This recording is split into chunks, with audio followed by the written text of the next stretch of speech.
د الله پیغمبر ول جنت ته لاړم. جنت په جنت کې را روان یم، یو زنانه ده د یو بلډینګ بغل ته اودس تازه کوي، حوره ده اودس تازه کوي په جنت کې.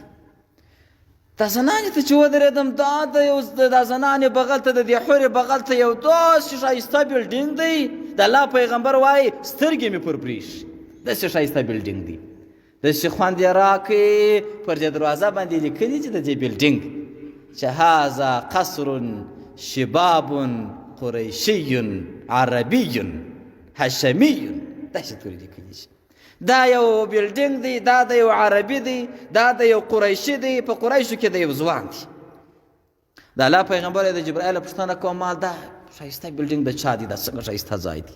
وایي د الله پیغمبر وایي جبرائیل راته ویله ول دا د یو قریشي ځوان دی.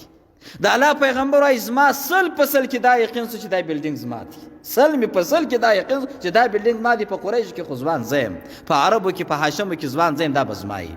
وایي د الله پیغمبر وایي ما پوښتنه مال هغه څوک دی؟ هغه ځوان وایي هغه عمر بن الخطاب رضی الله تعالی عنه دی. سبحان الله، په جنت کې الله تعالی د ده بلډینګ تیار کړي او د حضرت عمر صاحب نوم پر لیکلی و.